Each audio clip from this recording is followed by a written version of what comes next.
Hola, bienvenidos a Esquina Literaria. Soy Yolanda Miranda y les estoy compartiendo la lectura de este libro, Sálvese quien pueda, El futuro del trabajo en la era de la automatización, de Andrés Oppenheimer. Seguimos leyendo el capítulo número 1 que se llama Un mundo de desempleados y el día de hoy vamos a terminar este capítulo. Espero que les guste. Las computadoras tomarán el poder. Tras mi visita a la Oxford Martin School de la Universidad de Oxford, caminé hasta el Instituto para el Futuro de la Humanidad, otro centro de estudios de esa ciudad universitaria que ha logrado renombre internacional por sus inquietantes pronósticos sobre los potenciales superpoderes de las computadoras. Nick Bostrom, el director del instituto, se hizo famoso con su libro sobre la inteligencia artificial, titulado Superinteligencia. Bostrom y su equipo estudiaron los posibles efectos de la inteligencia artificial a largo plazo y llegaron a una conclusión que parecía sacada de una película de ciencia ficción. Las máquinas superinteligentes pronto tendrán la capacidad de pensar por sí solas. Según Bostrom, la humanidad debe tomar precauciones desde ahora, como lo hizo en el siglo pasado con las armas atómicas, para evitar su destrucción en manos de esta nueva fuente de vida inteligente. Bostrom hizo su estudio con suficiente rigor académico para que Bill Gates y Elon Musk, el fundador de Tesla, entre otros, recomendaran públicamente la lectura de Superinteligencia, que en poco tiempo logró entrar en la lista de superventas de New York Times. Tardé menos de 10 minutos en caminar por las calles de Oxford, repletas de tiendas que parecen de miniatura y restaurantes llenos de estudiantes, hasta llegar al Instituto para el Futuro de la Humanidad. El nombre de la institución, debo confesarme, sonaba un tanto pretencioso. Había leído en internet que era un centro interdisciplinario dependiente de la Facultad de Filosofía de Oxford y me preguntaba si Bostrom y sus investigadores tenían conocimientos de matemáticas y robótica o solo estaban haciendo especulaciones filosóficas. Mis temores aumentaron cuando llegué al instituto en un edificio moderno en una de las calles laterales de la zona céntrica y leí el directorio de oficinas en una de las paredes de la entrada.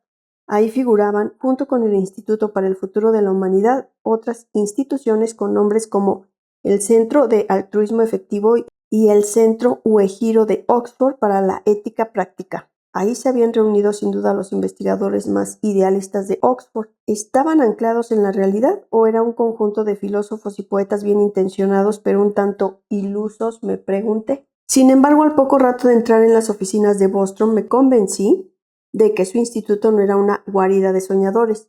Además de profesores de robótica e inteligencia artificial, encontré investigadores con doctorados en neurociencias cibernéticas, bioquímica computacional, geometría parabólica y varias otras disciplinas relacionadas con la inteligencia artificial, de las que jamás había escuchado.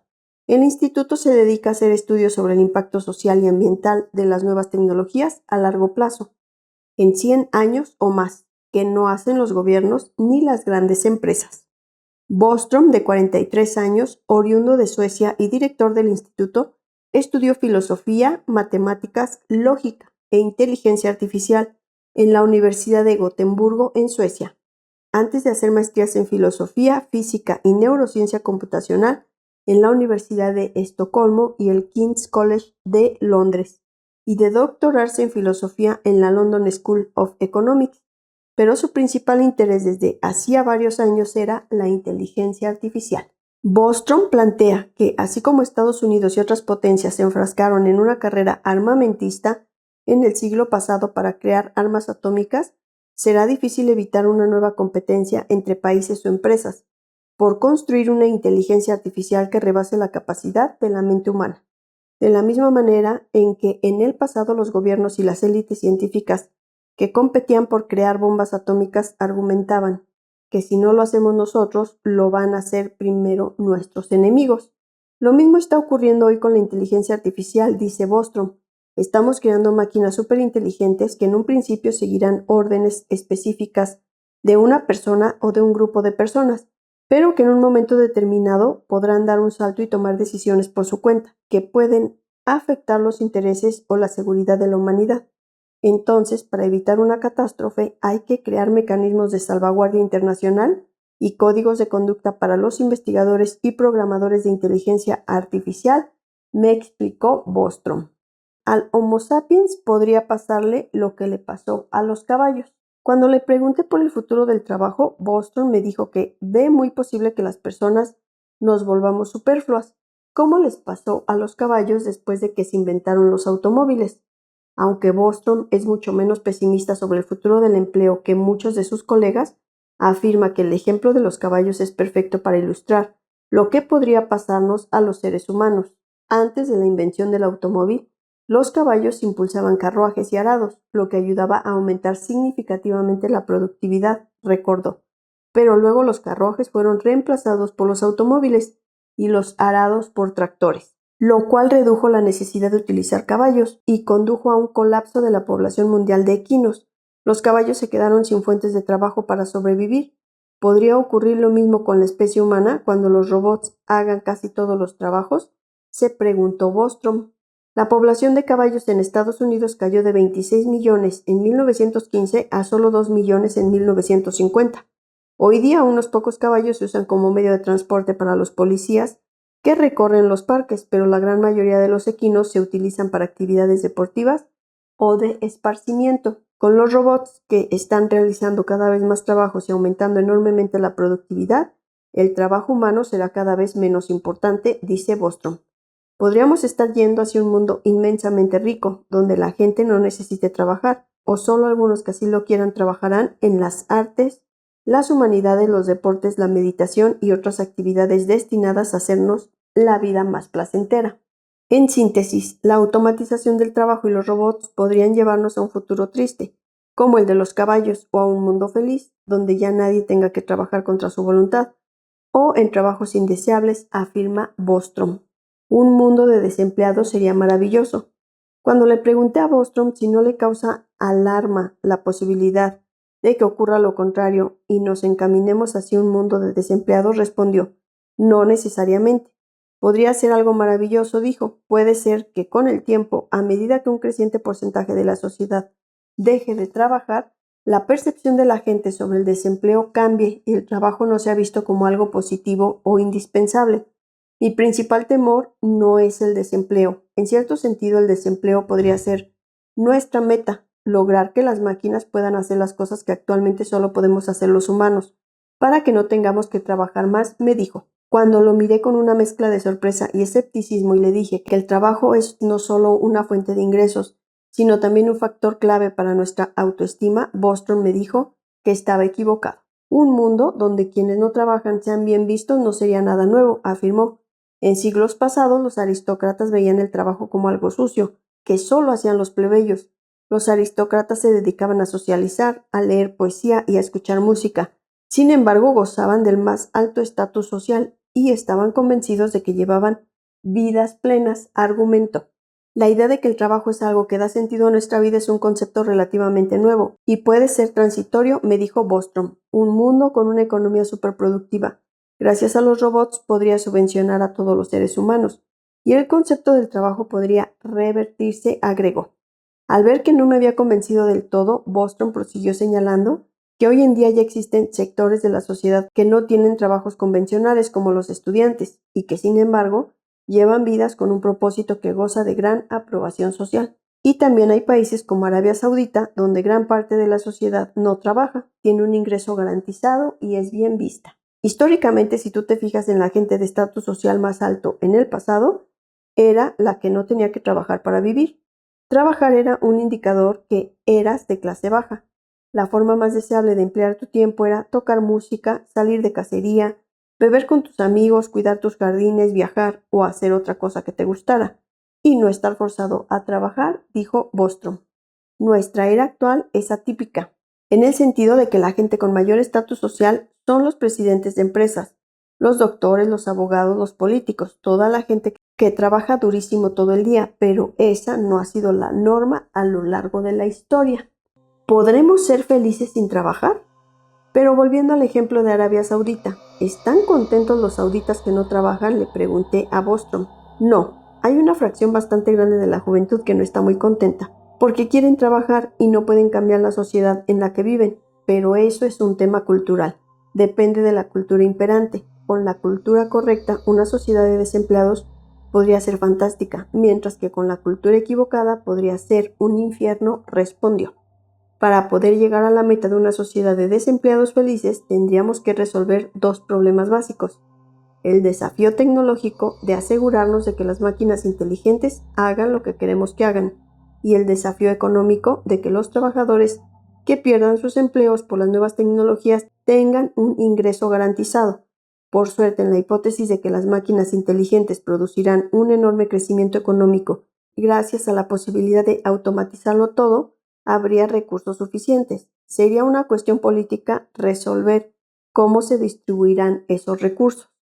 Sería como un regreso a cuando vivíamos en las cavernas y cazábamos mamuts, pero con mucho más confort, ejemplificó Bostrom.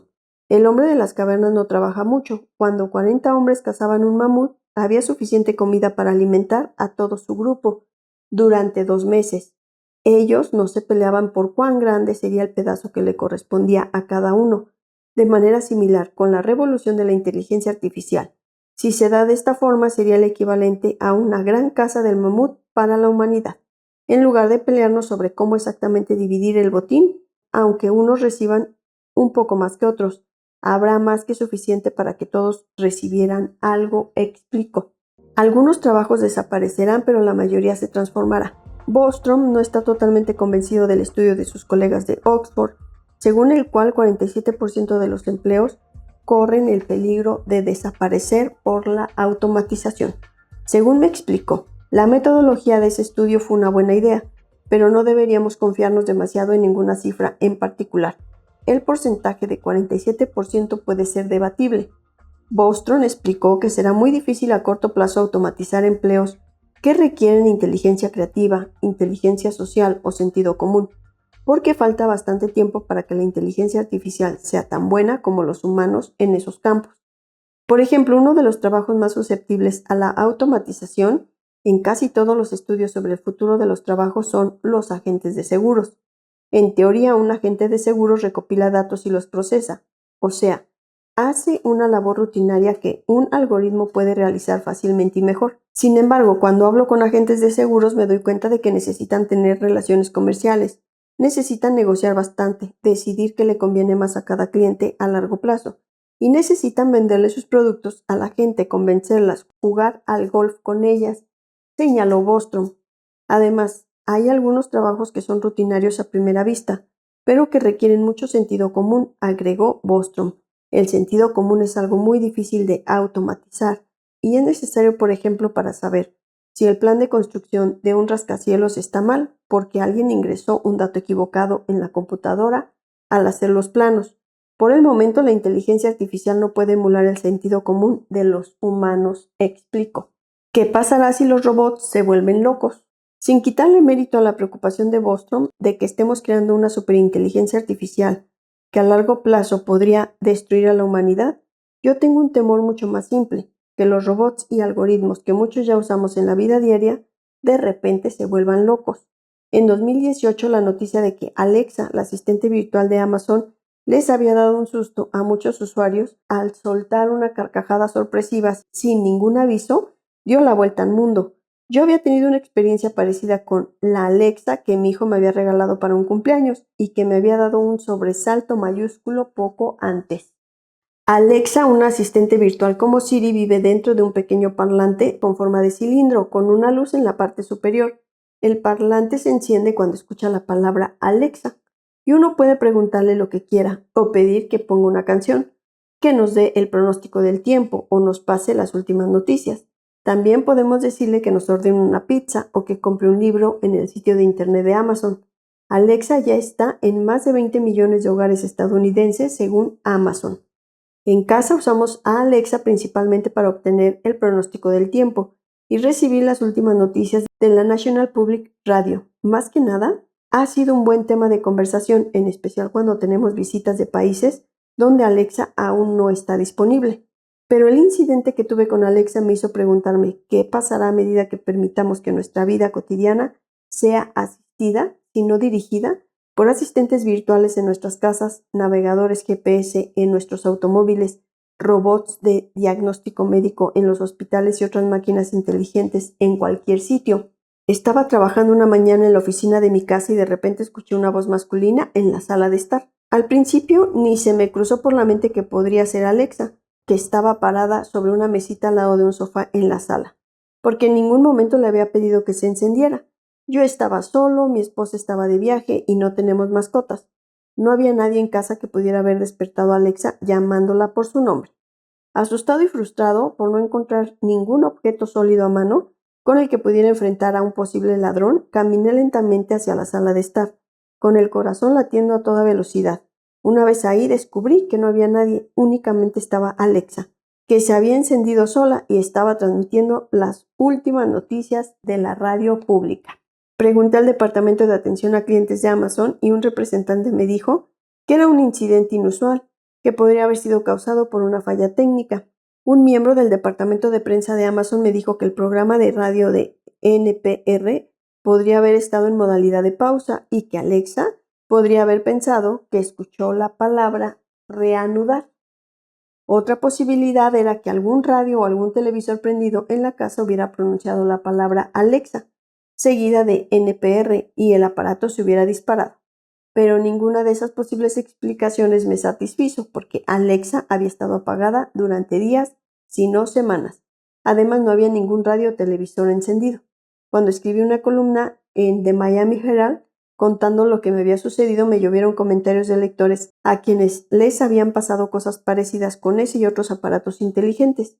Muchos contaban los percances que sufrieron por una mala información de su GPS. ¿Quién de nosotros no recibió alguna vez una indicación equivocada del GPS que usamos en el automóvil o en el sistema de navegación de nuestro celular? Un lector se quejó de que la computadora de su automóvil periódicamente le avisaba que a una llanta trasera le faltaba aire y que cuando iba a la gasolinera para ponérselo descubría que la llanta estaba perfectamente inflada. Las repetidas visitas a la gasolinera se habían convertido en algo tan tedioso e inútil que había dejado de prestar atención a la señal de aviso, dijo el lector. Otro se compadeció conmigo y contó que se había sentido igualmente perdido cuando el refrigerador le avisó que la máquina de hielo se había roto y resultó que la hielera estaba funcionando sin dificultades. ¿Qué pasará cuando, gracias al Internet de las cosas, el refrigerador llame directamente al servicio de reparación por una alarma falsa? O, lo que es mucho más peligroso, ¿qué pasará cuando se equivoque un robot en una cirugía de corazón abierto o en un diagnóstico de cáncer? ¿O cuando la torre de ametralladoras automatizada de Corea del Sur deje de tener un controlador humano y dispare por una falla técnica contra Corea del Norte? Los tecno-optimistas dirán que las posibilidades de que eso ocurra serán infinitamente menores a las equivocaciones que ocurren hoy en día por errores humanos. Sin embargo, es un tema que requiere más atención de la que le estamos dando.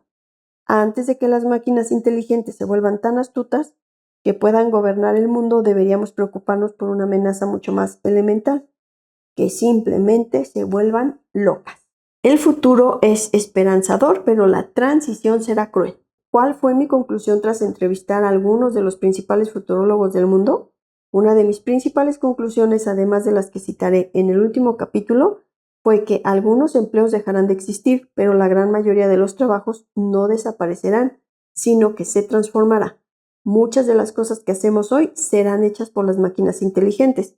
Eso requerirá que nos actualicemos mucho más de lo que lo hemos hecho hasta ahora y que en muchos casos nos reinventemos, pero no hay duda de que muchos perderemos nuestros trabajos. El gran problema para todos como personas y como países será cuán traumática será la transición de un mundo de trabajo humano a otro, donde el trabajo estará cada vez más automatizado. A largo plazo soy un tecno-optimista. La automatización del trabajo traerá consigo un enorme aumento de la productividad, que abaratará los productos y producirá un crecimiento económico que nos beneficiará a todos. Pero a corto plazo, hasta que el aumento de la productividad se traduzca en ingresos masivos para nuestros países y nos pongamos de acuerdo en cómo distribuirlos mejor, muchos trabajadores quedarán desempleados y marginados, por más que los tecno-optimistas tengan razón en decir que las nuevas tecnologías crearán muchos empleos indirectos.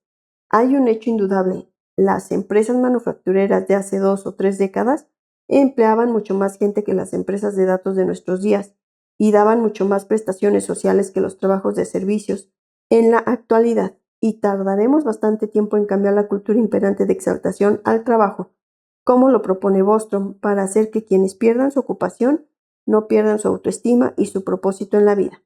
¿Podremos ser felices si estamos sin empleo o lustrándonos los zapatos unos a otros? La transformación a un mundo automatizado será cruel y creará terremotos sociales.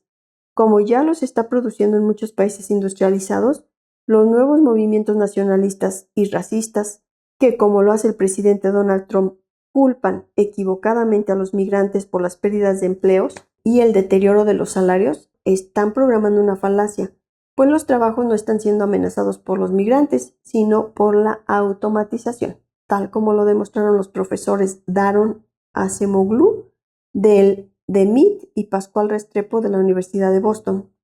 Trump y su partido republicano ganaron las elecciones en el colegio electoral en 2017, en buena parte gracias al creciente descontento en los estados del norte, más afectados por la robotización de las fábricas automotrices, de productos electrónicos, metálicos y plásticos. El giro hacia los republicanos entre 2008 y 2016 fue bastante más fuerte en las zonas suburbanas más afectadas por los robots industriales, dice Acemoglu. Tendremos que crear cuanto antes los remedios educativos y sociales para evitar que el desempleo temporal por la automatización se convierta en un terreno social a largo plazo.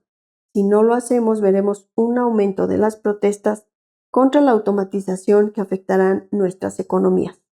Así como vimos un movimiento antiglobalización en las décadas de 1990 y 2000, veremos un movimiento antirrobotización en las décadas de 2020 y 2030. Las protestas contra Uber en algunas de las principales capitales del mundo y más recientemente contra Facebook por violaciones a la privacidad son apenas un anticipo de lo que podríamos ver en los próximos años. Vamos a tener que colocar los desafíos sociales de la tecnología en el centro de nuestra agenda política y resolver cuanto antes cómo adaptarnos a las transformaciones para que no nos agarren por sorpresa. Y tendremos que encontrar nuevas soluciones, como un ingreso básico a cambio de trabajo comunitario para evitar conflictos sociales masivos. En los capítulos que siguen veremos algunos de los cambios que ocurrirán en varias ocupaciones específicas, incluidos el derecho, la medicina, las finanzas, el comercio, las manufacturas, las industrias culturales y el periodismo, y analizaremos cómo podemos adecuarnos y tal vez hasta vivir mejor en este mundo cada vez más automatizado que se viene. Espero que les haya gustado la lectura del día de hoy de este libro, Sálvese quien pueda, el futuro del trabajo en la era de la automatización. Recuerden que los invito a que se suscriban al canal, me dejen sus comentarios, le den like a la lectura y la compartan. Muchas gracias por escuchar.